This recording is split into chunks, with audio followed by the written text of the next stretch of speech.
Attention. Here we embark on a colorful exploration of mental health conversations. Expect deep discussions, humor, sarcasm, and a bit of cussing because, hey, that's just how we roll. Let's just set the record straight. The views expressed here are our own and might not represent the entire podcast beliefs or our guests. Our aim? To enlighten through humor. But hey, take it easy. Don't sweat the small stuff. Legal issues? No, thank you. We prefer to keep this space lawsuit free.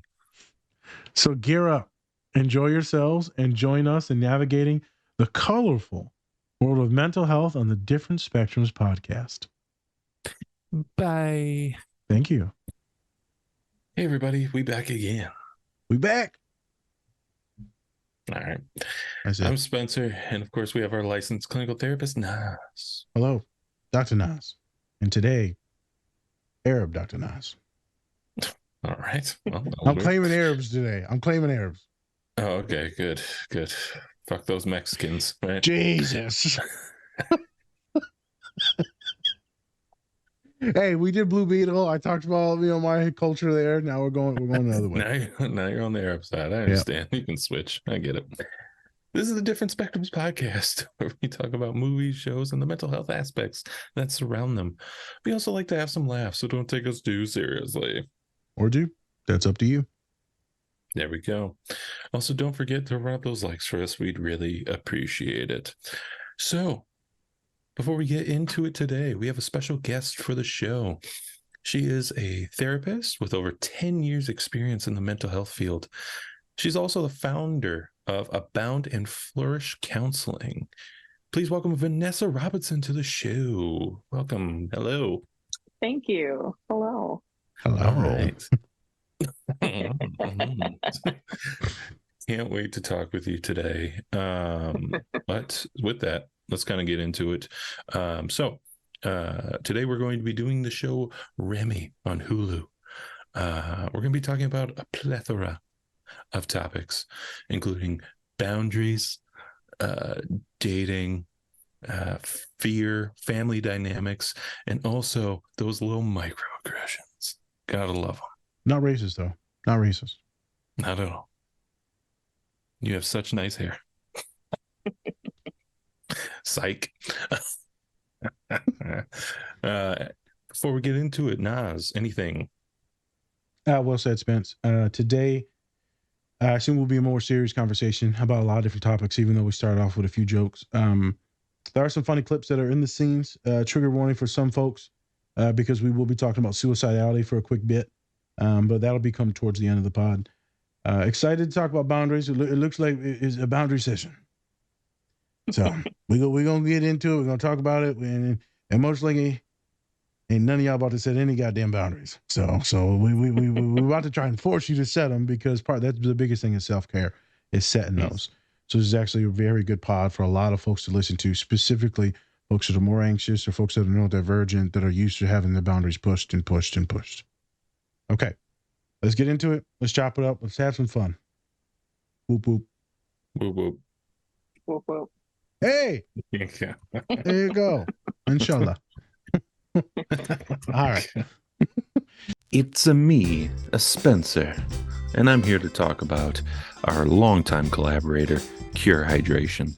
Cure is a premium hydrating electrolyte drink mix made with organic coconut water and pink Himalayan salt with no sugar added. It contains 4 times the electrolytes of leading sports drinks. My go-to flavor is grapefruit, but if you're not into that, you can go and get their variety pack with 8 different flavors to sample. Go to curehydration.com or go to our link tree and use the code DSP20 to get 20% off your entire order today. Muhammad's gonna do his Big Tab right after prayer, so. I don't understand. Why is he getting married before you? Okay, I gotta go. Hey, maybe you can find a girl in there. I'm not gonna flirt with girls at the mosque.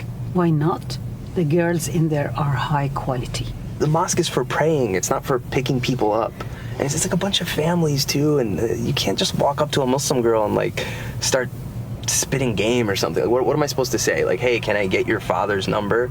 Yes, why not? I gotta go. I'm gonna be late. Ya Allah. Ramy, do you want to stay alone forever?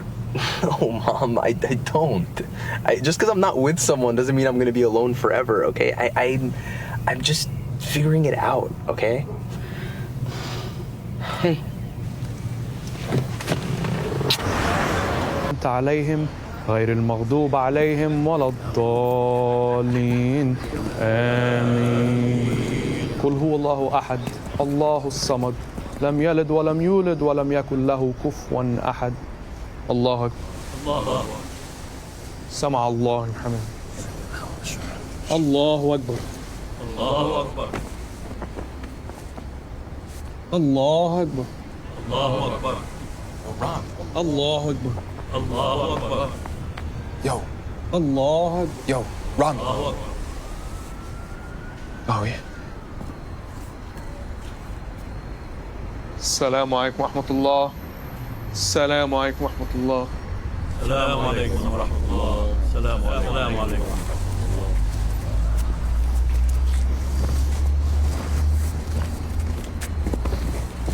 Hey, man, I'm sorry about that. Hey. No worries, man. How are you? It's been a while, dude. Yeah, I know. Long fucking time, bro. Yeah. Yeah. Listen, man, what is this you guys are doing? Is this that prayer shit that you do? Yeah, you know, it's Ramadan, so we were just Ramadan. eating before the sun rises and praying. Dope. Yeah. That's sick, man. Ramadan. Cool. You good? Yeah, well, nah, I'm not, man. I'm working this construction job, these fucking early-ass hours, but I need him, I knocked this bitch up in Jersey City last year, and you know how these bitches are, just trapping everyone they can, you know? Yeah. I had to find a job real quick, and we're rebuilding that bridge over in Newark. Dope. Yeah. Yeah, man, I've been on it. Well, dude, it was really good seeing you, A man. few months ago, they found a lump on my mom. They found it late, you know. I mean, we got her at Hackensack now, and I mean, she's a fighter, man. But I don't know, you know. I mean, we don't know what's gonna happen. Sorry, man. Yeah, and Fuck. and I see you doing this prayers, and, you know, it just got me thinking. Like, I'm not religious or nothing, you know, but I'm feeling like I could use a little help from up there, you know. So listen, do me a favor, all right? Pray for her, okay? Dude, I will, man. I'm gonna pray for her, and I'll pray for your whole family, man. I'm sorry. No, dude. no. Just do another one of those right now, real quick, okay? We just did it, and we pray 5 times a day, so I'm gonna get her on the next one. It's my fucking mom, bro. All right? She's got stage 4 breast cancer. I know how the day goes. You're a busy guy. Just throw one down for her, real quick, okay? Come on, man. I know you're keeping Steve alive with all this shit, right? Nobody thought he'd have all those birthdays. Don't break my balls. Do the Ramadan. Okay. Thank you. Her life is in your hands, okay? All right. Okay. All right. You don't want to take your shoes off?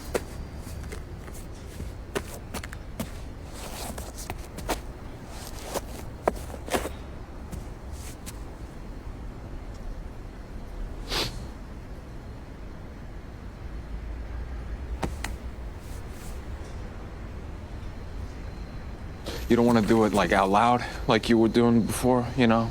Like loud? Alhamdulillahi Rabbil Her Alameen. name is Jackie. Jackie. Allah yashfik ya Jackie. Wushan. Sean. Ya Allah. Yeah.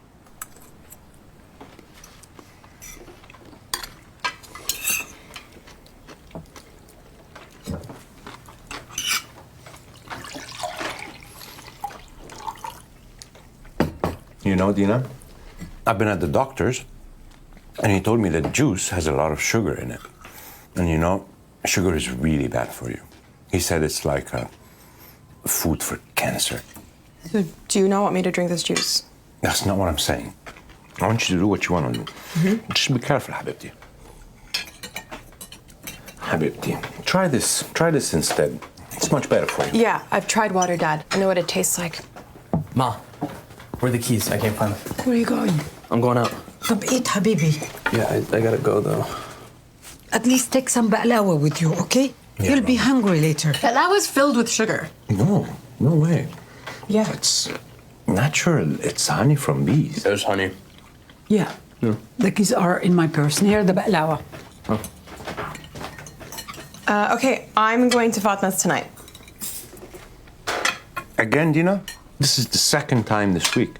I'm 25 years old. Why is there a limit? Does anyone even care where Ramy goes? You guys never ask him where he is. He just told me he's going out. Yeah, that's what I just said. He literally gave you no information. Yeah, I'm gonna go. Love you, Mom. Love you, Habibi. What time you coming back? I don't know. Okay. I'm leaving. Okay, Dina. Just don't be late. يا ماما حبيبتي, please text me when you get there. Okay, Mom. Okay? استني شوي. Please, soft on the driving.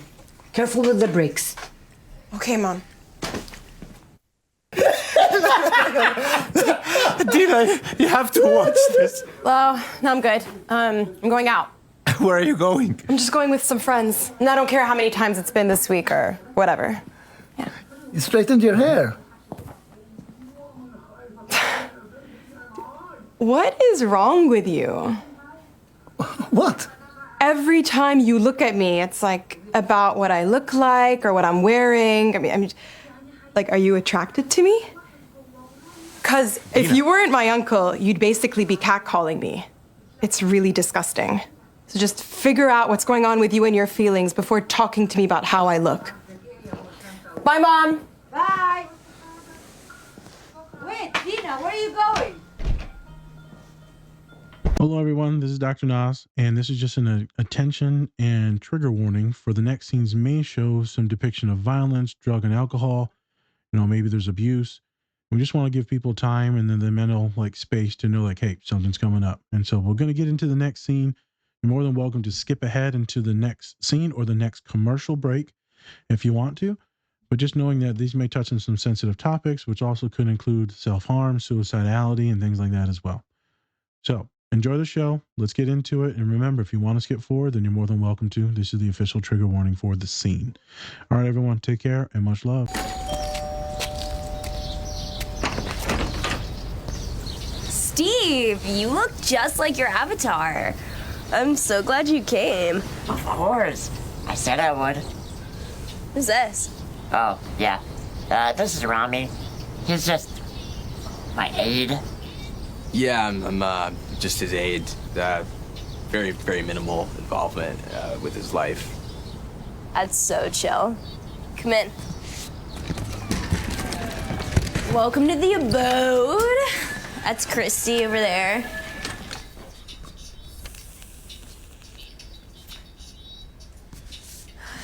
Just being fucking weird today.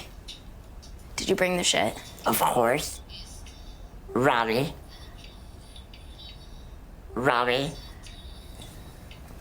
Okay. Oh, sweet! We finished out my parents' cabinet and they're gone for the weekend, so we were like, oh, we gotta get more, so this is awesome. This shit is lit. This shit is gonna be lit. This shit is lit. This shit is gonna be lit. This shit is lit. This shit is gonna be lit. I'm a pour some. Awesome. Yeah, for sure. Thanks. Dude, you picked some good stuff. Dude, what the fuck is happening right now? What? These girls are really young, man. She said that she lives here with her parents. Okay. We live with our parents. It's a fucked up economy. Yeah, I don't think this is because of the economy, man. Hey. Oh.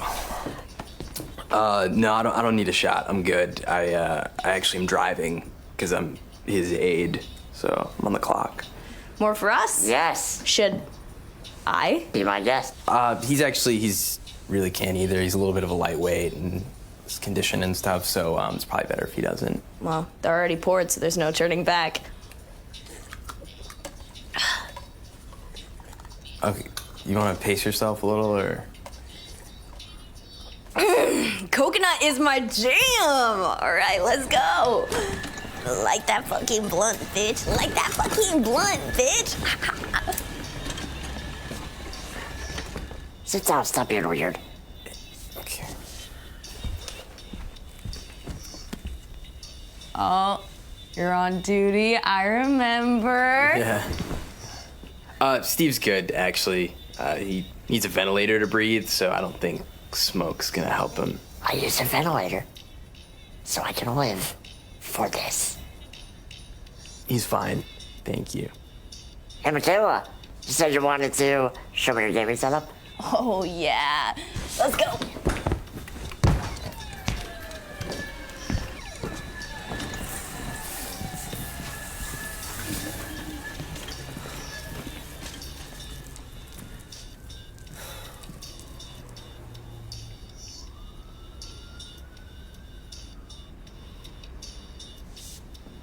Hey, it's Christy. Yeah, hey. Hi. You been, like, partying all day, or? Are you going so hardy? I don't know, Michaela's like on one or something. Yeah. I'm gonna go check on Steve and just make sure that I'll be right back. Okay. Can I, like, control your joystick? I don't see why not. There's so many buttons. Ramy! Those shots you got were lit as fuck. I've gotta get more. Oh, hey, Michaela. You think you could give Steve and I a sec? I just want to, like, check out his oxygen and, heart rate and all that. That's cool. A bitch gotta pee anyway. Yeah, for sure. Maybe just have some water, too. Yeah? Just like a sip of water. Dude, we gotta get out of here now. These girls are definitely in high school. Yeah. She's 16. You knew that? Dude, she's underage. According to the state of New Jersey, 16 is the age of consent. We bought them alcohol, dude. That's definitely illegal. They were drinking before we got here. If anything, we're chaperoning. Yeah, we are chaperoning. That girl has braces, Steve. You're judging. If she's drunk, how can she even fucking consent to the age of consent? I can't physically force myself onto anyone. I think that's pretty fucking obvious. I need to proof. I don't feel good about this at all. Ramy, I don't have the same options that you do. I can't just go to a party on the Upper East Side. I can't just use apps to meet people. I know this shit's weird, but we've been flirting all week, way before she was drunk. She likes me, I like her, and she wants me here. So please, just let me have this one.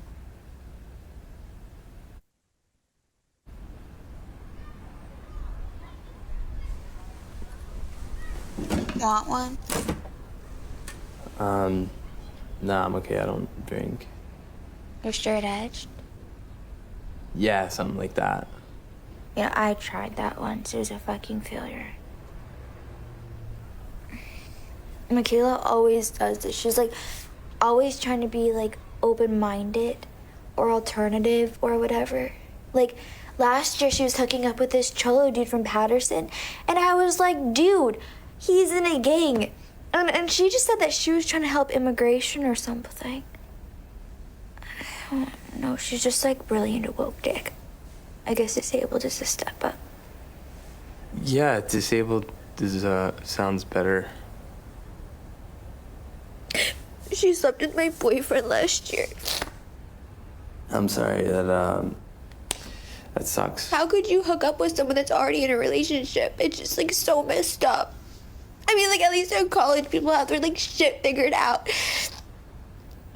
Yeah, I mean, like, college doesn't make all those things any clearer, I mean, I think sometimes people sleep with the wrong person and they don't know, why they did it. It just happened, and it doesn't mean they're a bad person, If anything, these things get a little more complicated the older you get.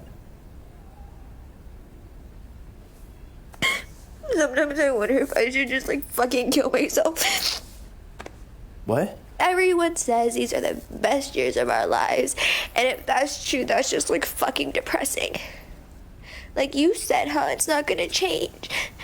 But it does change a little bit. Like, it doesn't fully change, but there's definitely change. I just don't want to be here anymore. I just can't do it anymore. I just can't, okay?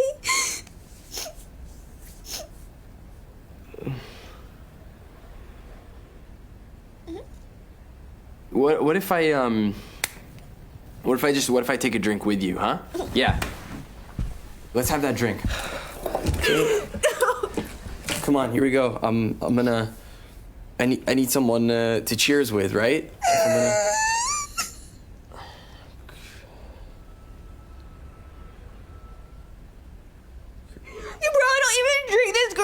Do you? No, I'll drink. I'll drink it with you. Just let's have a cheers. Come on, let's do it. I can't do it if you don't. Cheers! Just cheers! There you go.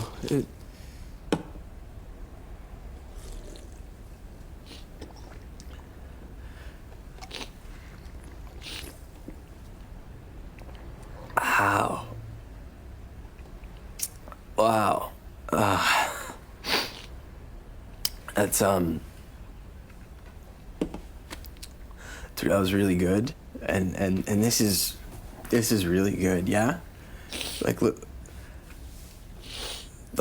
Look, I know I haven't known you that long, but you're one of the coolest people I've ever met. Seriously, like the fact that you were able to forgive Michaela after she slept with your boyfriend. There's not a lot of people like that, you know. Like the world needs more people like you to be alive, you know? Yeah.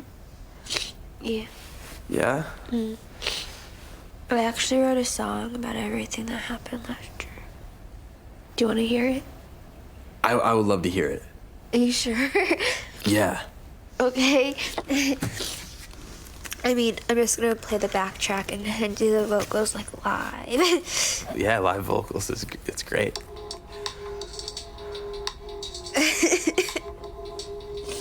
Betrayal. Betrayal. Do you know what it feels like to be betrayed? Never thought it would happen, but then it happened. Now it can't unhappen. Betrayed. And the sun doesn't know, cause it happened under the moon. Thought we were friends, will we ever make amends? And then God cried, even he didn't know why. I was betrayed. Wow, that was really powerful. I mean, that whisper at the end, that wow, it was just so vulnerable and so you, yeah, and it's good. Thank you. You know, I love your beard. Yeah, it's like so cool. Like, all the guys at school try to grow beards, but it just looks like pubic hair. It takes time, you know. Like people usually grow them in college, you know, which is where you'll be going soon. Yeah. Well, thanks for being such a good listener. Yeah, of course. Look, it was a really good song, so it was easy to listen to. No, I mean, sometimes I feel like no one can hear me, but you do. You know, I've been thinking about what you said before. About forgiveness and how that makes me a stronger person. I think I really needed to hear that. To know that there's something good about me, that I'm like worth love. Yeah. Can I like touch your beard? It's so cool. Yeah, okay. What does your beard smell like? It just smells like hair. What? Yeah, just like it's like the hair like on your head. Yeah. Robin! Hey everyone, before we get into the show, please check out our collaborator, Bubs Naturals. They sell a variety of health and wellness products, including collagen peptides, MCT oil powder, coffee, apple cider vinegar gummies, and other amazing products. go to bubsnaturals.com and use our code DSP20 to get 20% off your entire order. And with that, let's get into the show. All right, and we are back. We're back. And we're live. Just as live. All I can think of is haram. I'm sorry. My friend just kept saying haram. Oh, we're back like haram. Let's go. We're going right to hell. Oh my God. It's all haram. It's haram. Haram on your family. Haram on your cow. Dishonor. Dishonor. All right. There goes one side of our. Well, we had the Arabs for, about 10 minutes there. All right. Sorry to all my people. Oh, going out. Before we get to Vanessa, shout out to all of our collaborators: Bubs Naturals, Cure Hydration, Pinfinity, Silver Dollar Candle, Two Nerds Candle Company, Cat and Raven Company, and Toink Toys. You can get up to 20% off by using the code DSP or DSP20. Also, you can go to our link in the description and you can find all of our great collaborators there, as well as some other great tools to help you out, some self-help tools to help you out. So go check all of those out, and use our code if you want to buy something, because guess what? We want money, we just want a little bit of money, just a little bit. And they save, so it works. Yeah, so it's, it helps you help us, and you can contribute to your favorite podcast. Good girl now. Good plug, which, Spence, we are going to actually post. We are the number one podcast for it's only Spotify though, because we don't get the main numbers. For 22 people that listen on Spotify, we are the number one. We are the top 5 in 75 people's, and we are in the top 10 of 150 people's. Now take that percentage and then metastasize that, because only about 30% listen on Spotify. 60% of them are on actually Apple, and Apple doesn't give us that data. So we're actually the top in a lot of people's podcasts. So there you go. To all you that thought, let's go. Let's at Spotify and Apple, reach out to us. But FYI, for all you bastards that said we never had a shot. We're like right. 20 grand in the hole, but at least we got some people listening. Hey, 20 people listening. Shout out to those 20. 20 people times 60%. I don't know what that, another 5. I don't know either. Whatever. People listening. All right. I'm sorry. I'll post about that this week. Great. So let's get to our guest for today before we get into Ramy. Vanessa. So I talked a little bit about you, but could you give us a little rundown about you and how did you get into, the mental health field? Yeah. Long, complicated answer, but shorter answer. Yeah. I thought I wanted to do child psychology work and went to school for that, and then realized it was really hard work. And so I decided I wanted to do therapy. Had some lovely experiences with it, and then my own family upbringing resulted in some, mediation, things like that. So a little bit of environment, a little bit of genetics, and then I really enjoy it. So that's how I got here. Okay. What's your license? Are you LPC or are you a social worker? LPCC. There you go. CC. Mm-hmm. I don't know what that means. Mm-hmm. I had to do an extra 12 credits of school to get. Got it. Minnesota has weird licensing stuff. Okay. Yeah. Nice. Fair enough. Mm-hmm. Fair enough. And how did you come about our show? Yeah. So Dr. Nas reached out. Or did you, Spencer? No. Okay. I was going to say, I think.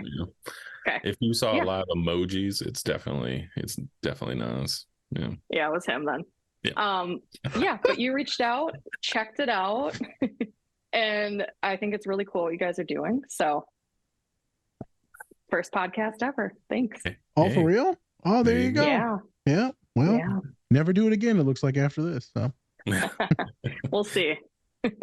Look, we've heard from a bunch of people who actually done podcasts, who have done other ones that they are very kind of strict. You stick to the script. You don't really, you know, get your personality out.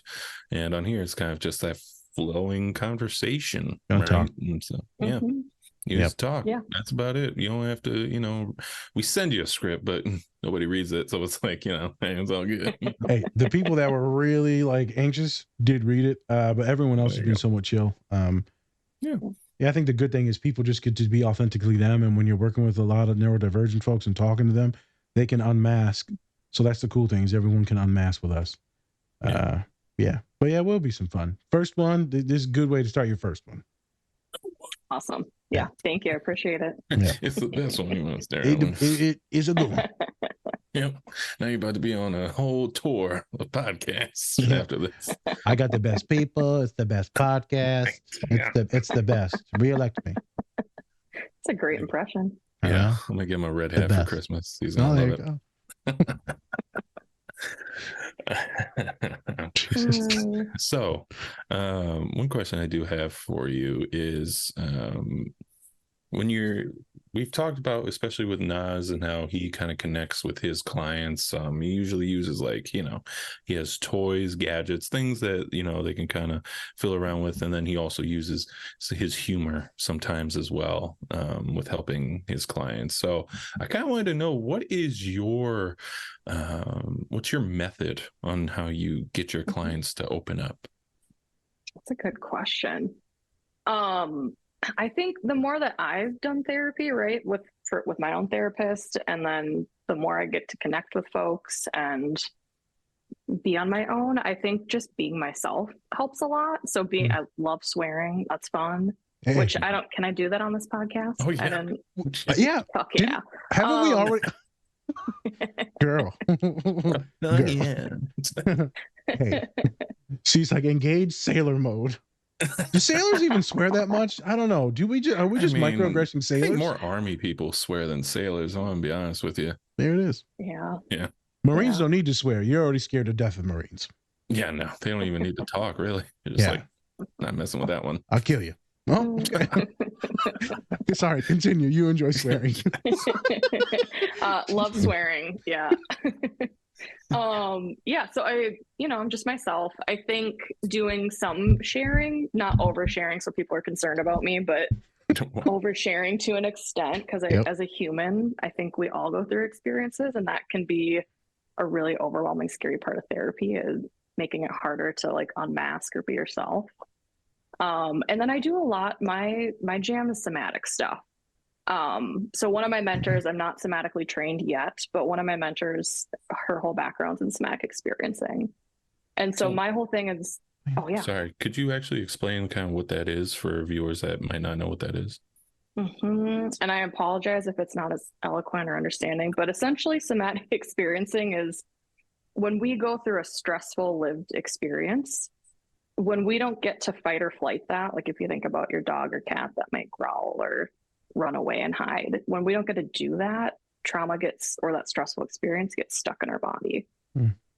And so by doing somatic exercises, which is just kind of learning how to listen to our body, we get to do stuff like breathing and movement and other type of things, fidgeting, right? That stuff will help our body get out of that trauma response or release it. And I don't know if you two would add anything to that. A lot of folks experience things more like physically, and especially if you have Jesus, why do I want to say that word? Alexithymia. I wanted to say cyclothymia. Alexithymia, and you can't really identify what emotions where and what's going on.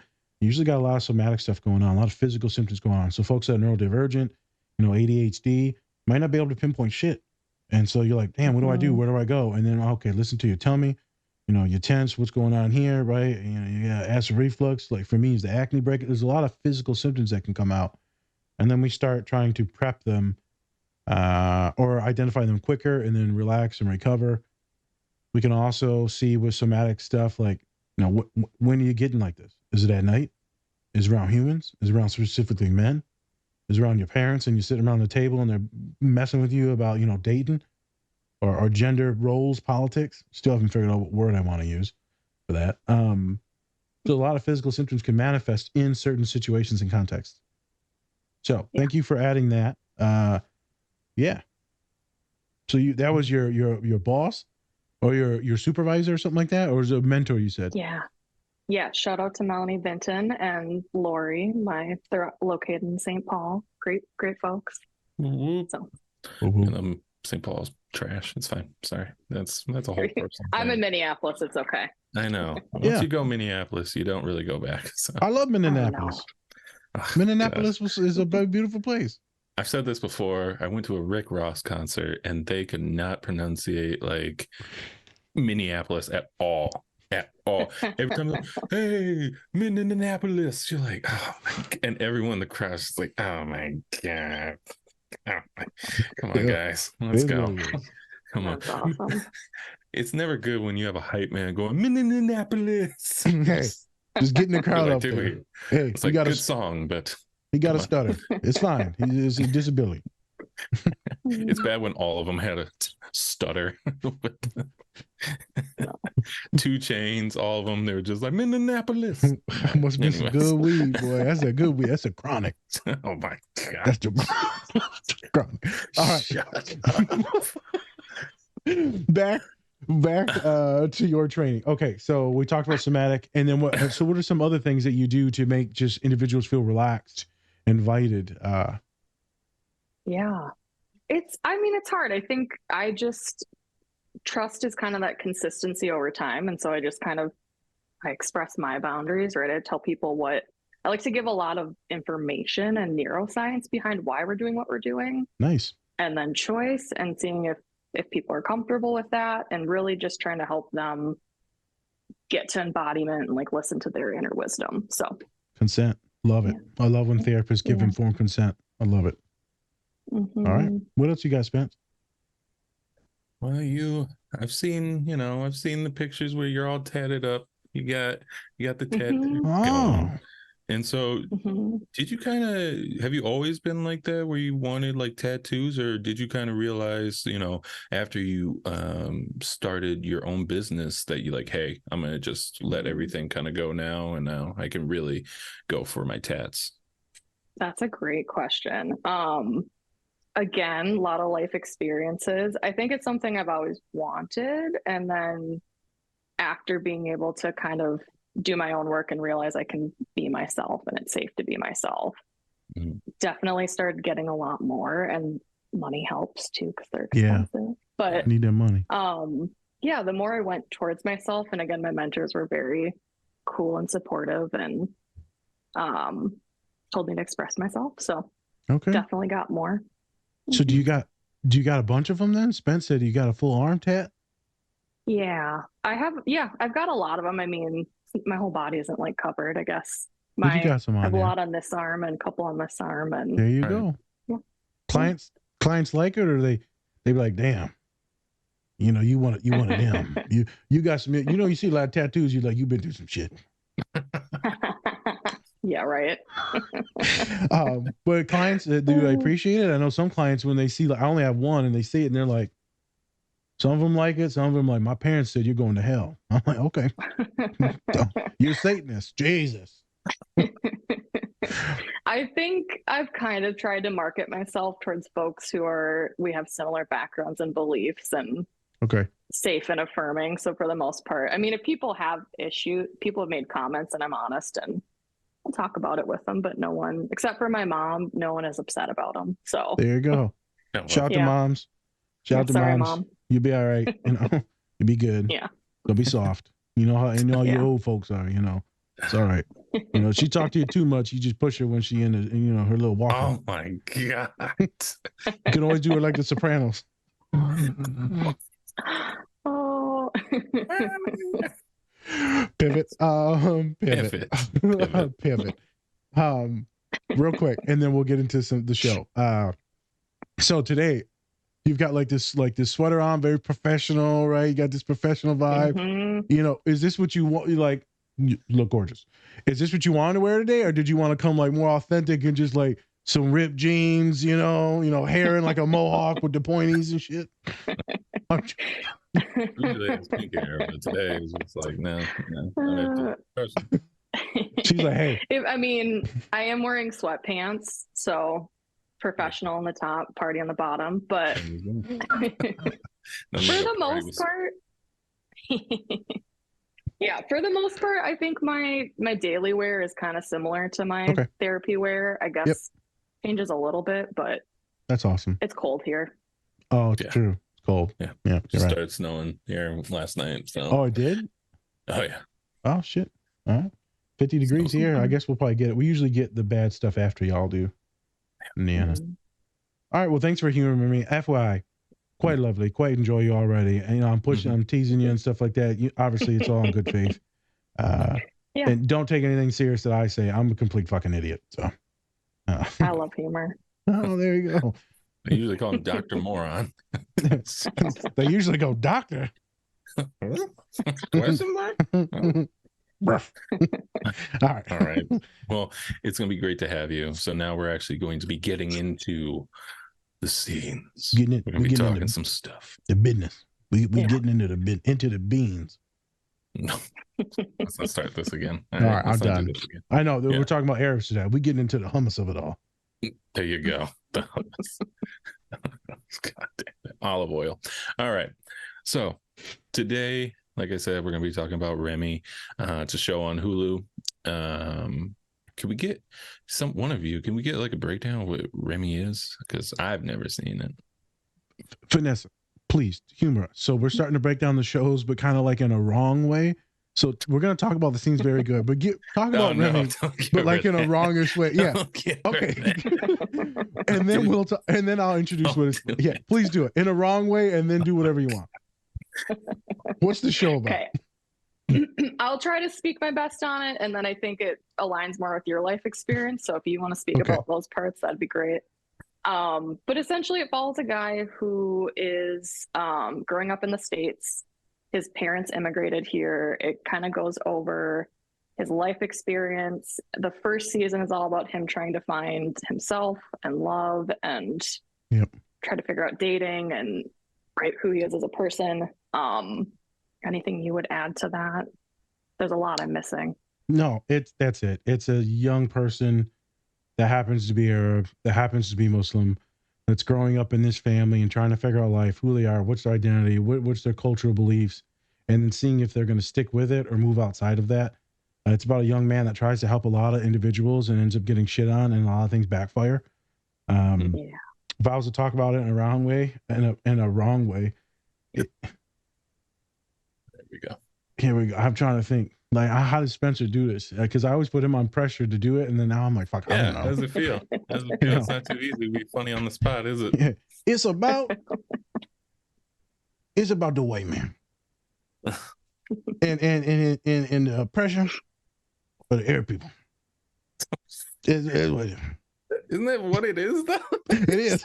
But it was a better way to say it with the voice. You just said it in a funny voice. That doesn't make it wrong. It's about Arab. Moron. Jeez. I don't know. It's hard. I don't get it. I don't know. It's about a man that's Arab. This is just a commercial about hummus. That's about it. Hey, Jesus Christ. There it is. Well, shout out to that last Arab follower that we had. You don't have to do Deaf First on. That's my father. He does it daily. So, all right. Let's get into bed. I was just like, Jesus Christ. I thought we were serious here. Serious. Just stop. I had a business. I know. Jesus. Past tense. After this show comes out. All right. Let's pivot again. Yeah. So these scenes, we got about 50 of them. Jesus Christ, Vanessa. You think someone's got anxiety choosing shit, you know? You need to work on that. You got no boundaries. Yeah, it's my inner perfectionist. I know. Jesus. At the counseling center here, they're going to run a perfectionist like group therapy, and sign me up. I know, and they were Jesus, and they were trying to they were struggling with names because they're all a bunch of perfectionists, fucking idiots.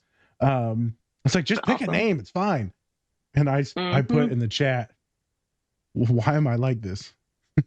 why am I like this? Question mark. That should be the name of the group. I like that. I know. All right, so we got roughly 5 scenes, but really we're going to triage it down into 4. They're all roughly on one topic. Spence, I am going to just kind of introduce like the scenes very quickly, and then you can shoot the questions. First scene we have is the very opening of it, as all of you seen, and he is talking to his mother, and she's taking him, dropping him off into the right into the mosque, into the church, and so there's that. Very simple, very quick, and then all the other ones kind of go throughout the entire course of the show, throughout his life. Spencer, I'm gonna go ahead and let you take it away. Yeah. So something of the topics that we're going to be talking about throughout the show is boundaries. And so what about this scene really kind of got you to want to talk about boundaries? Yeah. I mean, boundaries are really hard to set, right? If we grow up in environments where we weren't allowed them or weren't modeled them, or we had backgrounds where with systems and things where it wasn't safe to do. Mm-hmm. So this starts out with a fun little intro. Do you know clients, or have you yourself been through like this situation in this scene? Oh yeah. Fortunately, I don't experience it as much anymore, but definitely clients, especially female identifying folks, it seems to be a question that they get asked more often. But it depends. Can either of you remember a time when your parent, Spence, your mom ever drop you off, or Pa ever drop you off, and go get you a woman now? My mom probably actually wanted me to not be near women. To not date. Yeah. Yeah. Because then she was like, I'm not trying to have grandchildren right now. So I'm too young for this. Yeah. So I mean that's kind of the thing, right? It's that it's always going to be different, especially because it's like, for them, it's because with my mom, obviously she dated outside of her race and things like that, and so it's a little bit different because he's literally going to a mosque and things like that to meet a a Muslim woman, even though that might not be what he wants. Me, on the other hand, it was more about like protection of not trying to have a child and have all these different responsibilities too soon. So I guess it's all like different dynamics when it comes to that. You never know. Yeah. I think we see with this scene that a lot of folks can relate to is the pressure. There's different gendered stuff in there, but there's a pressure that folks will feel, when you go back for Thanksgiving. Oh, who you dating? You ain't got no good girl yet? Or like, I ain't got no good girl because I'm gay as hell. So... that's an issue. I got a good one. But in all seriousness, like I have my clients that they don't know what to do. I just got them talking about this with multiple clients. They came back from Thanksgiving and they're like, I can't even tell them what's going on. I have some students that did tell their family what's going on, and they're like, we don't approve. And this is bad. This is haram. This is not good. This is sinful in religion, and it's tough. Right. And some of them, stayed with their partners, and then some of them are like, they're like, yeah, I'm done. I'm like, what do you mean you're done? I'm like, yeah, they're like, I broke up, but you were like happy with them. But I'm just going to focus on school now. I'm like, isn't that reason why we came into therapy? Because you were too focused on school and that made you depressed as shit. So then we like had you do some fun stuff and like also met some people and then you were happy. I'm like, okay. You can't push. You just show them their actions and how other people are messing with them. It's tough. Specifically with Arab folks, there's just so many things and so constricting sometimes. It can be intense. With the mom, God bless her heart, she just wants him to go talk to a good girl. Can you imagine Spence being there and like, go. And he's like, what the fuck you want me to do? Like, you know how awkward this is? I'm supposed to ask her dad for a number? Like, it's fine. It's fine. It's fine. Yeah. Yes. Talk to him. Yeah. I'll just go up in there. Like, that'd be so weird. Yeah. Going into church. Just being like, hey, Dad, how are you? Hey, girl, you feel like sinning? Jesus. What? I don't think you get the number that way. Right. Or you might. Hey, got some sinners up in there. No. Catholics, you sin and then you just, you repent and you good. Oh my God, shut up. Yeah, you're good. Catholic way. There's an old story where it says, like a kid can't. No, it's actually a good story though, where the kid child can't afford a bike, so he tries to work this and that, realizes it doesn't go well, so the child steals the bike. And the priest says, well, why would you do that? Because I'm going to ask for forgiveness and everything will be fine. It was much easier to do that than do the other thing. So they say it's the Catholic way to, not hate the sinner, hate the sin, and then, you're good afterwards. And it's like that for a lot of different religions. I'm kind of getting off top of the thing, but I think many people understand that as like, hey, you got to do what you got to do sometimes. All right. Real quick, Vanessa, who do you identify or who do you think you relate to in the show? Ooh, I mean, I'm female identifying, so Dina is probably the closest character. But outside of that identity, do you relate to him with the boundary issues and the anxiety and like making people feel good and all that stuff? Or is it still her? Oh, yeah. I mean, yeah, there's a little bit of everything, right? But yeah, boundaries, I think that they're always going to be tough, especially if you're an empathic person. You are going to sometimes worry about the other person, and that means you care, but you also are allowed to set them, and hopefully they respond well and respect it. So like, as we bounce to the second scene, where he's praying and this dude comes up and like it gets super weird. Explain, wonderful scene. Why'd you pick that? And how would you actually help someone in that situation? Like they came and tell you what someone just did to them. How would you kind of counsel them on that? And where would you go with that as like a treatment plan? Yeah, so for folks who struggle with boundaries, one of the biggest things I see is that self-doubt. We're like, oh my gosh, we try to talk ourselves out of it, or we don't know if we can trust ourselves.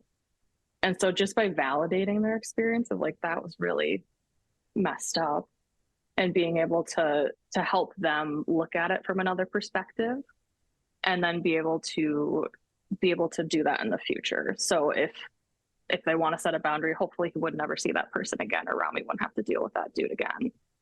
But it would be helping him figure out what he was okay and not okay with in that situation. It could have been him being like, yeah, good to see you, I'm going to walk away now, and not allowing any of that emotional dumping.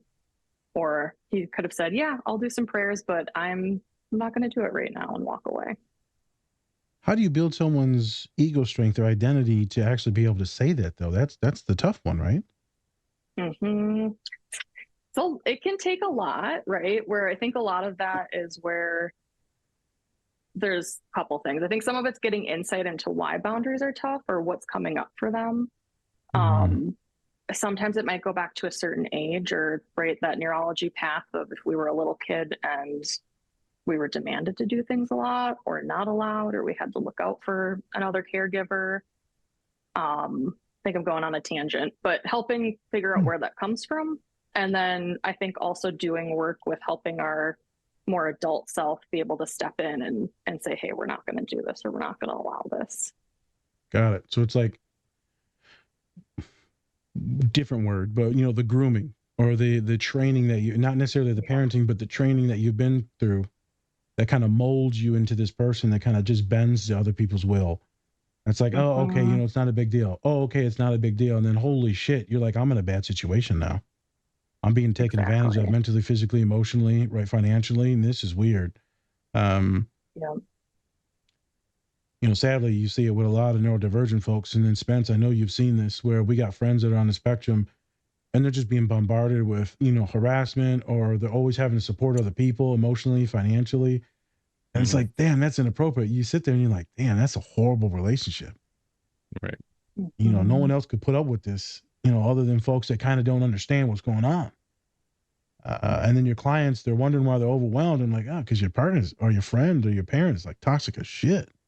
Right. But that grooming or the upbringing can perpetuate throughout a life cycle and then end up in your, even long term throughout marriages. What makes it really tough? I see it a lot in academia with professors, jobs, workforce. I know, like at Spence, let's take Spence for an example, where that other job that you had, that shitty one. Right. So can you imagine if you were more of like a pushover, right, and like you just accepted like whatever they said, and this is what you're gonna do, and you were just like, okay, here we go. I did good, didn't I, Missa? Yeah, I know. And that's kind of one of those things. It's like, it's so easy to take on more work, or to say like, oh, I'm going to, um, give away something of mine and take on something of theirs. It's kind of easy to do when it comes to jobs for some people. And that's when like burnout really affects them. And then they have nothing left to really give to that job. And it sucks because especially some people stay in those jobs for so long, even though they're getting treated terribly. And then you also see other people who might not be putting on that same workload, but then also they get to move up even further than you do because they have a better social standing with some people. Like they can say no, but in a way that's not blatantly no. Right. Yep. Or they can even pass off their work. That happens plenty of times with people in their work. And with me, it was more of I actually had a lot of support from Nas, from my mom, stuff like that. And, even my girlfriend really helped me out with that stuff. Because even they saw, like, sometimes you have to see if what they're doing is actually wrong and if, you're actually valid in that way. Because these things will make you feel crazy. To see that. Yeah, it'll make you feel crazy. Like, oh shit, I'm the weak one. I'm the immature one. I'm the, one that's not doing enough. And then you're like gaslit into believing the shit that they tell you. Mm-hmm. So you're right. Yeah, having the boundaries is tough. It's just so hard to get people to start doing these things, though. The boundaries is always tough because it comes with like self-respect, and then it comes with lowering anxiety. And so how do we get to that point? Like you said, it takes time. Takes time. Yep. I want to say this, and then I'll kick it back to you, Vanessa. You see it a lot, and I want you to maybe talk on this. You see it a lot with women, where the boundaries are pushed and pushed and pushed for many different reasons, and you see it a lot with people of color, just in general, specifically also women of color. So there's that gender difference there. Can you speak all about our listeners? Because we a lot of women identifying. It's about 70% of our podcast is women identifying. So what would be your advice to folks like that are working too hard, that are getting the boundaries pushed, that have a hard time saying no? What do you say to folks like that? Yeah. Oh, that's such a good question. I think the first place to start is remembering that boundaries are loving. I think a lot of times we either feel bad or we feel like, especially, I can't speak for women of color, but I do know working with them and being friends with people of color, a lot of the experience is like, if I say something, I'm angry or I'm perceived differently. And so again, it goes back to that, like, how do we, I think of boundaries as a trauma response. You might get that term of like codependency, where we feel like we need to take care of someone else first before we can take care of ourselves. That's not my favorite term, but I do think it's really helpful. But fawning is a different term. It's kind of that grooming where we were learning that we needed to like take care of someone else or make sure that they were happy or make sure that we're not like disturbing the peace. And so I think the most empowering thing is to help people realize a time when they have said no, or with a safe person when they've said no, and realize how that experience went. And then again, continue to help them notice what it feels like in their body when they're burnt out at a workplace and how they show up in that way. Because then we can show up and it can come out in icky ways, right? If we're not saying no. Yep. And then slowly build and build and build. All right, we say a little bit of no here, or we turn this down, or maybe we delegate some of the stuff like Spencer was saying onto other people that are actually more well equipped to do it. Or we were like, hey, Ricky actually, he doesn't have much on his plate. You gave me about 3 tasks the other day. And, it's not actually that equitable. And can you speak to your supervisor or your manager about that? So baby steps with safe people. I see it a lot with setting boundaries with family members. So this movie is like spot on, which will lead a second into the next scene. It's tough, especially if you're really religious, folks of color, because family's like key. So if you go against your family or wherever the patriarchy or matriarchal figure is in there, right? Like, what are you doing now? Right? You're going to get, what are you doing? The family is it. We're in America, everything's, do your own thing. It's fine. You segregate from the family pretty quickly. And these other cultures, that's not a thing. They live with the family. You live with multiple generations. We just did a podcast on Blue Beetle, so this will come out the week after that. Family is really, really Dominic Toretto. Family. Dominic. It's not Dominique. It's Dominic. Dominique. He Dominican. What the hell is he? Is he Dominican? Is he Cuban? What the hell? I think he is Dominican. Dominic Toretto. Are you talking about Vin Diesel? Yeah. What the hell is he? Black and white. What are you talking about? He's shit! I thought he was Dominican. No, he's Dominican. Hey, shout out, brother. Diesel. Diesel Dominican. Stage name. I mean, my stage name's Black. I couldn't think of the Black Lavender. What it was called? Black Lavender. Yeah, Black Lavender. Brown Lavender. Brown Suede. Jesus. I was thinking of a cow. I went with it. Appropriate. So, not good boundaries there. So these boundaries are a little bit different. These are the boundaries of me shutting the hell up. That's a different boundary than like setting them with other people. I need to set them for myself. Self-containment. Self-containment. Shut up. How dare you? This is why no one loves you. Jesus. Oh my God. All right. All right. Should talk to someone about that. I should talk to someone about that? Yeah, I need you to help me set boundaries for the little demon child that's inside. Oh, no. Yeah. He's just hungry. That's fine. Give him food. Walk away. Walk away. Intrigued about the what you think more, right? The gender. So you talked about women, talked about different ways to do that. But then you picked this other scene where she's getting messed with the whole show, and that uncle's super creepy in the show, right? He's kind of an asshole. I think he lightens up later in the series. Yeah. Yeah, but he's like an ass most of the time. How do you go about this one, right? Because I want you to kind of therapize these, and then I'll do some as well. It's an interesting scene. Yeah.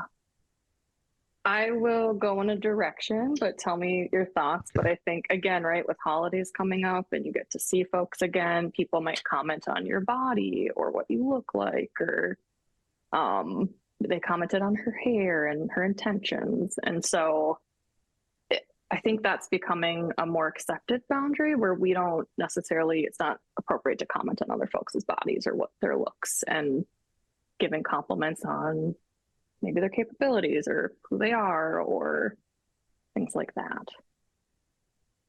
What would you say if someone came into you with that story? They come in, hey, this is what just happened. What would you say to them? And I want you to kind of like role play it. Yeah. I'll be her. Oof. Okay. My parents just said all this shit, and I'm fucking sick of them. This is how they treat me.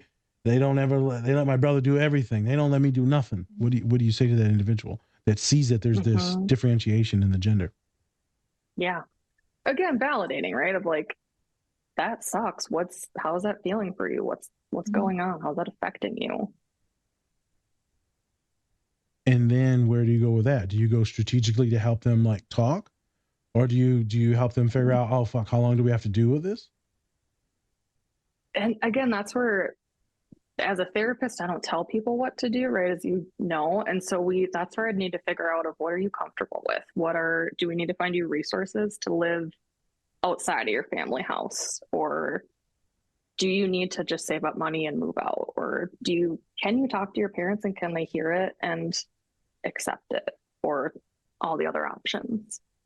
Suspense, you found the word. How did you figure that out?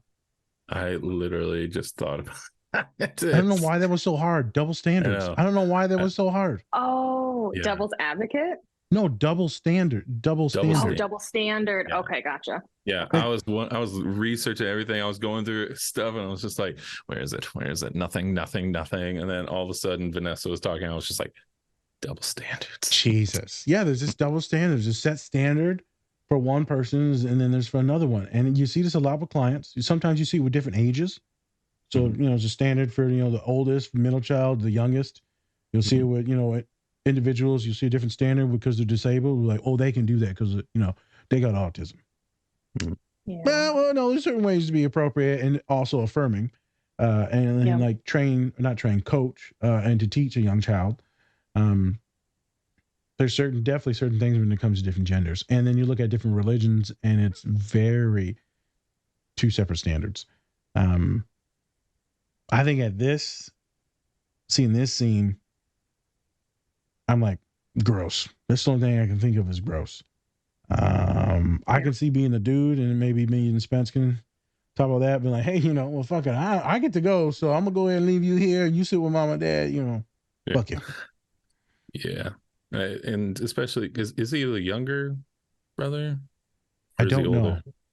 Do you know if he's younger or older? I can't remember. I feel like she might be younger, but I'm not completely sure. They're both old. Like she said, she's 25, so she's still up there. Right. Yeah. So, I mean, and that's kind of the thing also is like sometimes that also works. Like the youngest, maybe they were coddled a little bit more and then they can do stuff. But I'm assuming in this, it's more about the fact that, they don't really know, like, oh, you're a woman. So, we have to be more cautious with you rather than he's a guy. Then he can, he'll be fine. He'll do whatever. He'll figure it out and stuff like that. So yeah, I mean, that's the thing. And that's kind of the thing too, is like my mom set a lot of rules for me. Like I didn't really go out that much when I was, younger, because it was more of like I'd go outside and things like that. But it was more about like when I was getting to that kind of age, it was like I just didn't go out to like, parties, clubs, things like that.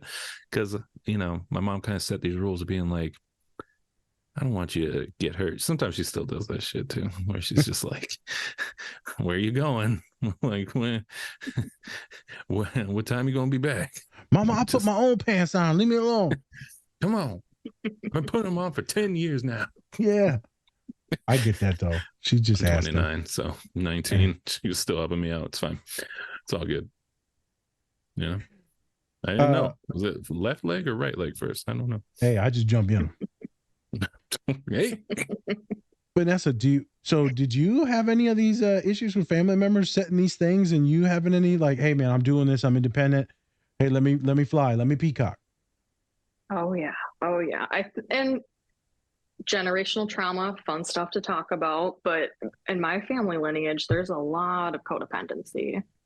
And so really anxious parents, and they try to do some of that, and I had to learn how to set boundaries, and they're respecting them, fortunately. But yeah, it's tough to set boundaries with your family. What age did you start doing it more? Were you young and doing it, or was it when you were like, 42? That was a joke. That's a good question. That was a joke. Definitely. I think my way of dealing it with as a teenager was to rebel. Oh. Wasn't necessarily setting them, right, but was doing rebellious things. And then as I became older and more independent and you learn a lot in grad school. Yeah. Then I learned how to separate myself and set more boundaries and express things instead of rebelling. Any issues that started to like seep out throughout life though, or maybe with like friends or partners or like job or even graduate school? You said perfectionism. That's probably a boundary related issue too. Totally. What are the ways that you saw it affect like your life? Yeah. I mean, in my personal history, I won't go too into depth, but like I've had some not great relationships, or probably showed up not well in friendships myself. And a lot of times what you'll see is, in what I experienced too, is that I would set no boundaries and be kind of chill and nice, and then it would swing, and finally be like, oh my gosh, this friend or this person or this job is taken so much, or I'm so tired of it. And then I would have to be done, or I would have to like set a boundary, and maybe they or the workplace or the person would get really angry and decide that they're done with me. Very well said. That actually ends up being a big issue a lot as a teacher and a professional, as a counselor. If you're kind of just free willy and just everything's fine and you let people do whatever they want, then as soon as you set a boundary as a teacher, as a counselor, they're like, oh, what's going on now? Now you're being an asshole. It's like, oh no, sorry. So it's usually, they say, be a little bit more professional at first and slowly lean into it. For me, I'm very privileged being a very large male. And so no matter what, I'm always taken seriously, because I can just change my tone and they're like, oh yeah, you're terrifying. Yeah, I respect you. I get respect in every room I go to. But very lucky. So I can be goofy on the podcast, still respected. I can be very feminine, very kind, soft-spoken, still very respected. Very lucky. But I know what you mean when you don't set those boundaries.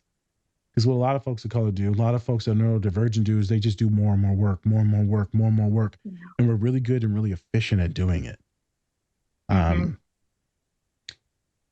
So since we're so efficient and so quick, they give us more because the other people don't have the highest output. So like, Nas, you're really good at getting people in and out of the door. We're going to give this person to you.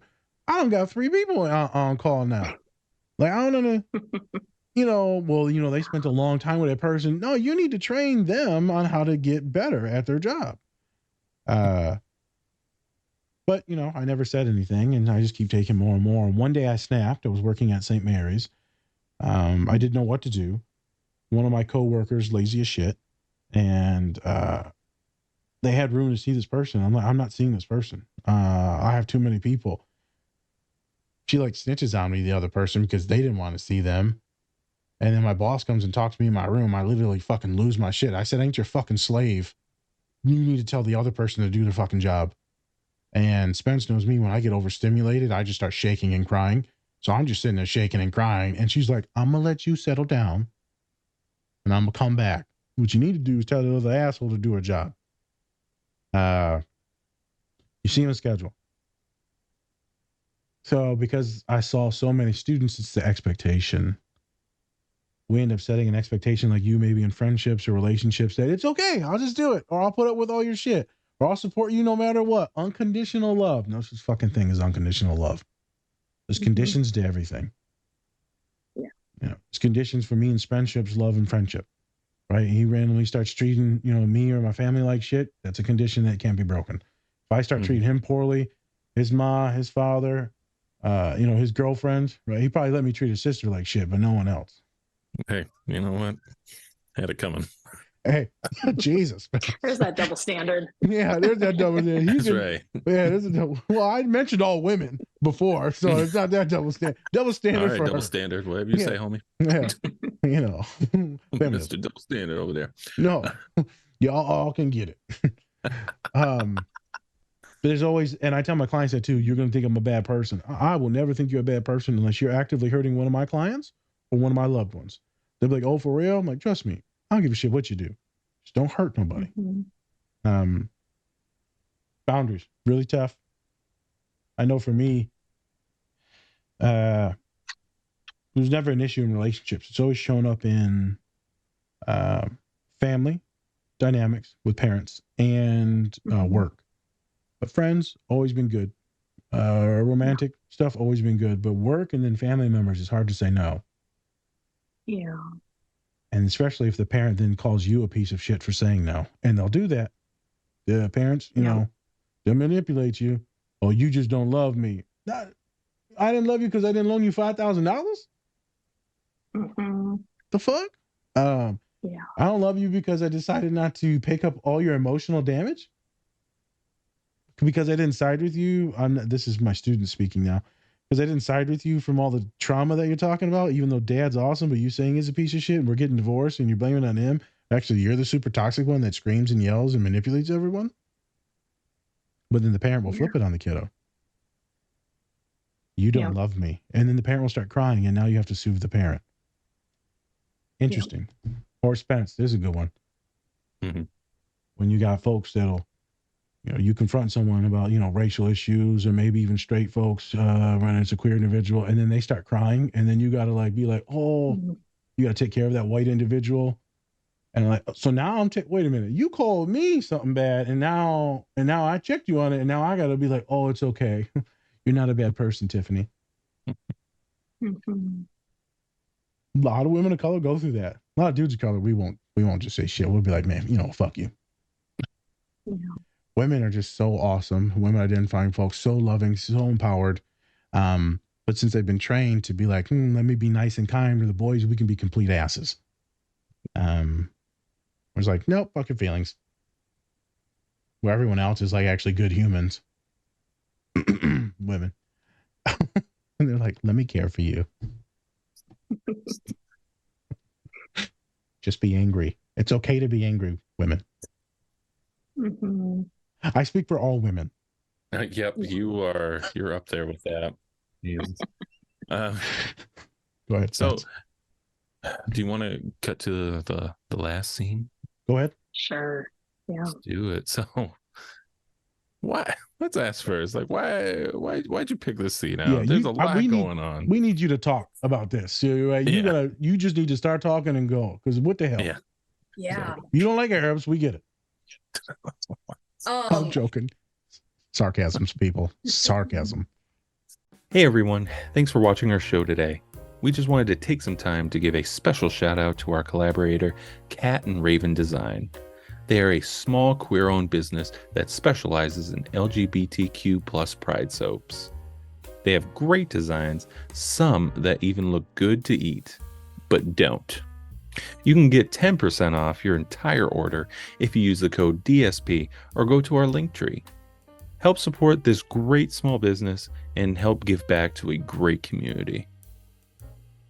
Hey everyone, I'm here to talk about our new collaborator, Toink Toys. They have a wide selection of, you guessed it, toys and other great collectibles. They have products from Marvel, Star Wars, Harry Potter, and everything pop culture. You could say they put the toy in Toink. So go check them out at toink.com and use our code Different Spectrums Podcast to get 10% off your entire order today. This scene, there's a lot of uncomfortable things and gray area things and a lot of topics. So I think it was just a scene that really, I feel like, showed how Ramy would, and I think for individuals who have a tough time knowing what your values and boundaries and identity is, it's really hard to set boundaries when we're in uncomfortable situations if we don't know that. And so you see him just kind of like just really uncomfortably going through all of these different scenarios in this scene and watching him try to navigate it. So I think that's how I chose it. Okay. What was the most cringe for you? Because there was about 5 different interactions that were very cringe. I think it was really, really hard. The cringiest one was Steve trying to explain why it was okay for him to have sexual relationships with a 16-year-old. And as Ramy was trying to say, hey, this probably isn't okay to do. So that to me stands out as the cringiest thing. And then there were just so many other ones, right, of watching Ramy kind of try to navigate the scenario and like show up and then also try to like set boundaries at the same time. Spence, what was the cringiest for you, brother? Probably when he's talking to the girl and she's like literally like, I'm going to kill myself. I'm like, Jesus Christ. And then also the fact that he drank, even though that's like against his whole freaking everything. Like, you're not supposed to drink, and then he takes a drink just to make sure that she's feeling comfortable and stuff like that. And then at the end didn't really Wow. I don't understand why you drank it. Why do you just spit it back in the cup? Just, oh yeah, it's delicious. Was that the only way to validate her? I don't know. The whole fucking house was terrible. Yeah, just show her like what was in his mouth. Yeah. No, could have just sat there with her. Yeah. And I think that was probably pretty big. He did not know how to he did as best as he could. I think like just being like very positive and being like, hey, come on, it's all right, don't worry about it. it's fine. Yeah. Can you imagine? Because I don't think correct me if I'm wrong, but I don't think he's really had any type of like suicidality in the show, right? And so sometimes that's kind of hard to really kind of talk to somebody about especially if you don't really connect on that level, if you haven't had those thoughts or those feelings before. Mm-hmm. I mean, I've definitely had friends who, act like that, and you try the best you can to be positive, but sometimes it's just not enough. And, it's hard to connect on that level. Yeah. It is. It's hard to navigate that even for counselors, bro. Not to mention some random maid that's in a weird situation and now buying alcohol for young women. And it's all cringe. The cringiest part is when she's touching his beard to me. Like the one where he's talking to the young dude, he's trying to negotiate why it's acceptable. Mm. Pretty tough. Obviously, I see myself as him and then her coming on to him. I'm like, oh my God, how did you put yourself in this position? You got closer to her? I don't like physical touch, Spence. Like, you got closer to her? No. When I'm sitting in the office with clients, they're like on the other corner. I'm like, yeah, you go over there. Yeah. You go over there. You stay. And she rubs his beard, and I'm just like, and then the braces. I'm like, bruh, why are you? Go get homeboy out of the room. You're gonna get in trouble. Like you're gonna get in trouble as the elder and like the chaperone. Super cringe. The gas station scene, also super cringe. He's like, you're Muslim too. He's like, oh, what's up, brother? Oh yeah. What's this? What you need them rubbers for? Don't worry about it, man. It's for my friend. It's all good. No, let me get your friend out the car. It's for me. Yeah, no, but I'm thinking about it. I might not do it. I might, hey.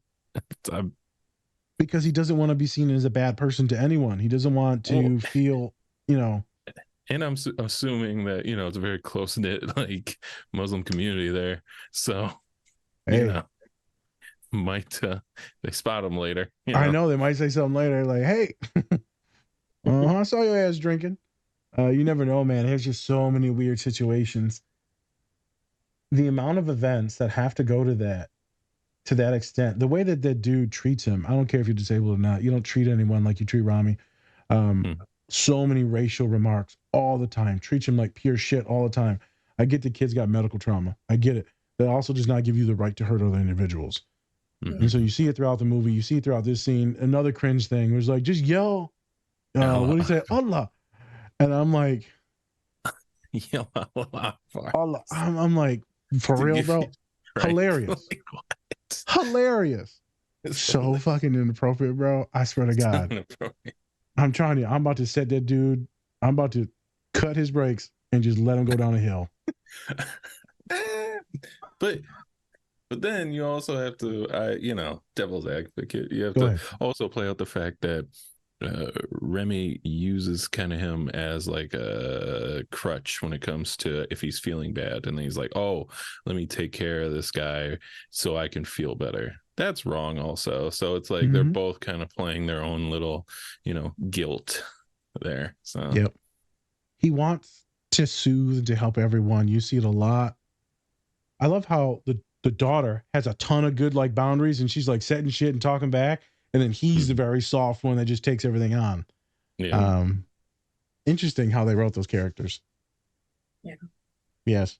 I don't even know how the hell you would therapize this, Vanessa. Like straight up, someone told you that, I'd be like, holy shit, do I have to report this? Yeah. Yep. That would be a first concern. I'd be like, so that's the 16 is the law there? Then now you know. That's the same here. Yeah. Is it the same in Minnesota? I think it's actually 15 here. No lie. I think so. Yeah. It was 18. Age of consent in Minnesota, I think it's 15. Yep. Oh no. Bro, yeah. Google this. Let me double check that before I actually. Before you get some people in trouble now. Like, wait a minute, I thought. wait a minute. A podcast told me. Set my profile lower now. Not me. Other people will. No, it's 16 in Minnesota. Okay, still 16 is still super young though. Yeah. Ooh, good point. That leads me to this. What did you think about that? How he was telling him about consent? What are your thoughts on that? I actually thought he was very well spoken on how he was talking about consent. Ramy speaking to Steve, or Steve? Yes. Ramy. Yeah. Because I think you watch Steve, and this is where, if Steve were to come into my office, and he were to say these things, it would be like, okay, well, how do we work through, like, you can see his self-worth where he goes, I'm people aren't going to be interested in me. And you can see him doing those mental gymnastics of why he's doing what he's doing. And so I think Ramy did a really nice job of trying to say this probably isn't okay, even though you're saying this stuff. But like very specifically, he's like, okay, well, I mean, she's super young. She's in high school, man. No, but age against is 16. But man, dude, she's drunk. So how can she even consent to doing anything because she's so inebriated? Well, you don't understand, man. Well, he's doing good at laying out the law. Like, dude, this is a bad choice all around. Congrats to him for like doing his best in those moments, even though it's horrible boundaries. And I get it. Obviously you need to go further, and you would have to either remove, if that's your client, you'd be like, hey, what are we doing? Or if that's your client, you'd be like, this is something I will have to report if you mention like the individual's name and they are under the age. Thankfully, I've never had that issue. But he did good at that because people don't understand that. I want to be very clear on this.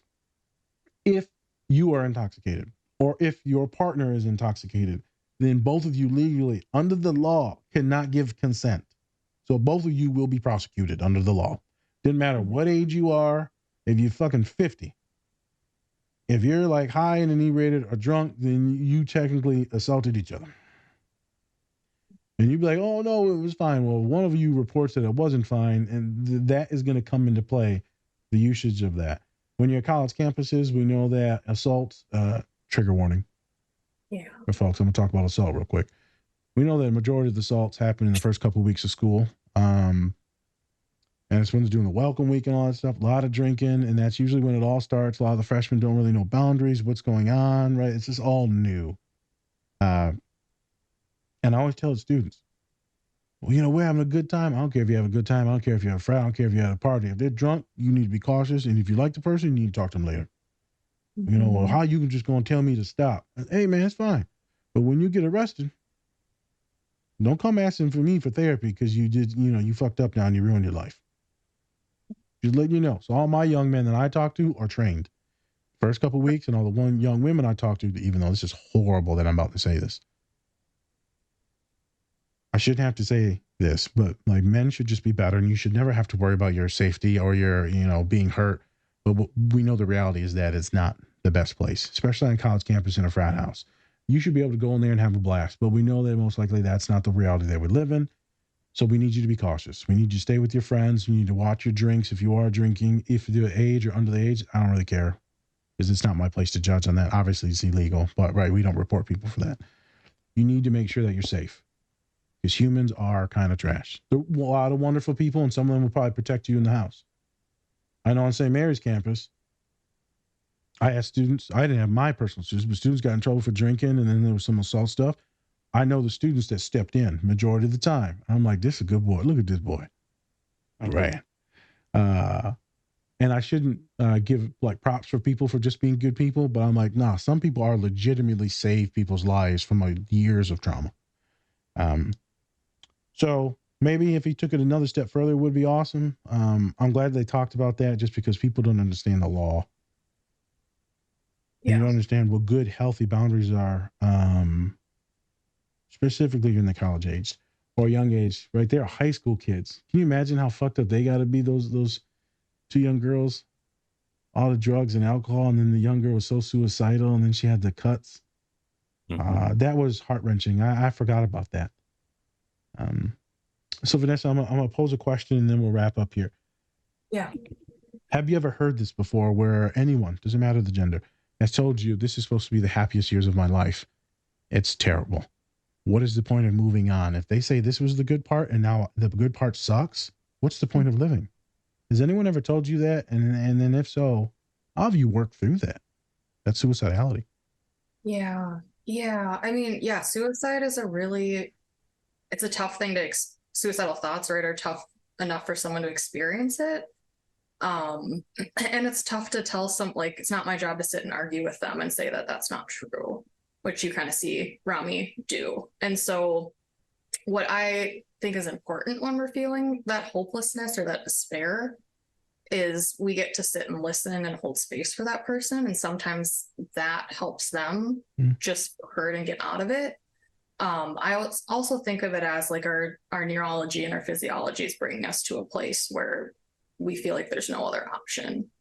And so by doing some grounding or safety or helping people go to something that feels safer, even if it's like seeing a bird out your window, that's a way to help us get out of that. Because when we're feeling that hopeless, a lot of times we're in some really old primitive neurology. And it's also okay. Yep. I think the next step is building out their networks for safe people. So making sure that they have good community to be with. Like, this is terrible. This is terrible. I'm like, well, so what's your expectations? Like Spencer said, he's not a big partier and I'm not a big partier, right? So everyone's like, the college experience. Well, ours were different probably than others, but that can really hurt someone. Like, damn, I'm not normal. I'm not having fun. I'm not getting wasted and like hooking up all the time. That's not everyone's like happy place. Yeah. So what are the things that do make you happy, which me and Spence talk about all the time on this podcast? What are the little, small, simple joys, the activities, special interests? What are they? Invest in those. Find your community that also has similar interests. And then maybe your life will be a little bit better. Yeah. We can't make a lot of things better, though. If like you're getting physically, mentally, emotionally, like abused or taken advantage of in some of those ways, that's tough. So now we have to talk about housing and try and figure that out. Financial aid, try and figure that out. So you got to social work it sometimes to help the context, because even though if you tell them cognitive therapy things, the environment is still bad. So for her, it would be like, what's the environment? Let's talk about, what are we doing for the self-harm and why are we doing it? Is there small ways to set better boundaries? Because then she latches on to him. He shows her just a little bit of kindness, and then she gets ready to like want to be physical or sexual with him. Yeah. It's not good. So that's someone that's just looking for love or kindness. Yeah. I felt for her. Out of everyone in this entire series, go figure, I feel the most pain, Spencer, for a little white girl. All them Arabs in there. All them Arabs. See, that's what they do, Spencer. The white people, they get you to feel bad for the them. white girl so sad. They make it so sad. I'll say this now on that end. We think people as weak, specifically women. We see women of color, we see more strong. We know this through the studies, right? We see folks of color, they have a higher pain tolerance. We sexualize them more. We think that they're fine. But just because you may be petite or small or woman identifying does not mean that you're weak. And so sometimes we treat people with kid gloves and we forget they're strong as shit. And that girl, I felt really sad for her. Still probably a little badass and been through a whole lot of shit, right? And still here. Sometimes you just need to make it through the day to get to the next day. And maybe we got a shot of 3-4 days, a month from now being a better day. That's how I would talk to her. Hey man, you doing okay? You making it. I'm not about to kiss you, but you making it. Spence, I would never be in that position in my entire fucking life. No. I personally made it a judgment call in my life to be like, I don't like being around people who are drunk / especially women who are drunk, because I'm just like, My mom taught me like really early on, like, you be cautious about who you're around and make sure, be respectful and everything. And so it's just like, even with partners, like I don't even like when they're drunk and they're like, it's fine. I'm like, nah, I'm good. Thanks. Yeah, dude, drunk, you mean like wasted drunk? Because I know you didn't. Yeah, like but that. you sometimes even like just like Tipsy a little drunk? Yeah. Sometimes I'm still like, that's just cautious. Cautious side of me. How were you when Colin was drunk as hell for his baby shower? How were you with that? Because he damn near died. Let me tell you something. He got muscles. He could have killed us. I know he could. Let's be honest, if he was like an aggressive drunk, he probably could have like done some damage there. Yep.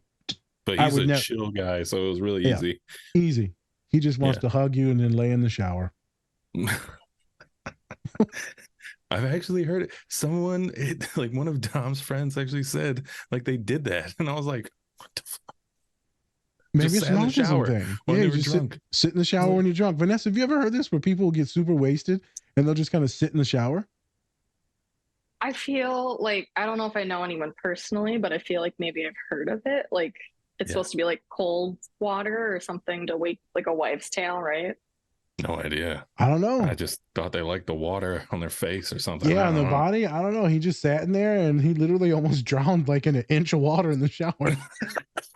Oh no. Yeah, no, it was like a bad situation. I almost lost It's my terrible, best but friend. it's hilarious. He's fine. The baby he has since then is gorgeous. Yeah. Yep. This is for a baby shower? Yeah, Oh, well, this is the bachelor. What do they call the baby show? The what'd you diaper call it? party? Diaper parties. No, what'd you call it? The man baby party. shower? No, I called it a man party, I think. Oh, gender No. reveal? It wasn't a man party. It was something else. Man, what was it?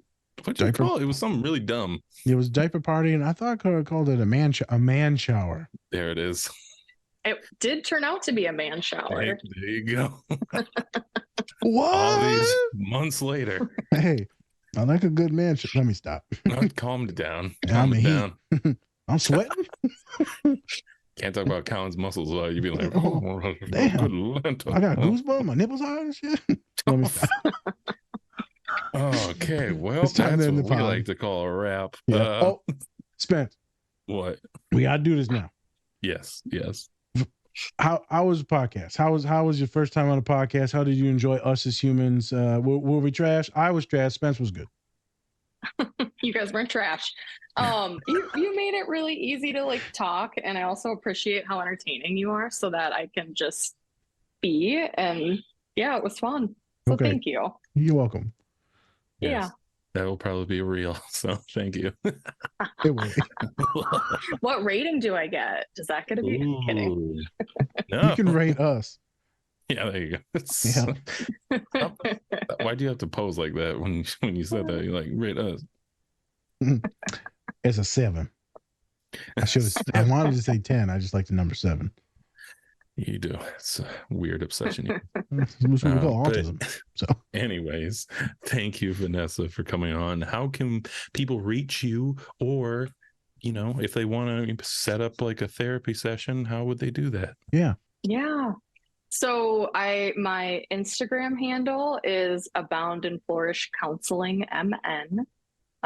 My link is in the bio there if you want to go to my website, and then you can shoot me an email. Folks are able to text or call, and then we can take it from there. Okay. Awesome.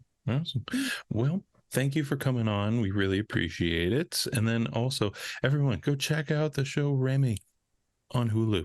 Yeah, it's good. Has my boy Mo in there. So There you go. that's already all the Arabs. all of them. Any of them in Hollywood, they're in the show. That's how it is. It's like the Tyler Perry of Arabs, this show. Oh my God. Hopefully it's not as badly written. No, never it's mind. really good. Sorry, that was a joke. Tyler Perry, don't sue us. Yeah. There we go.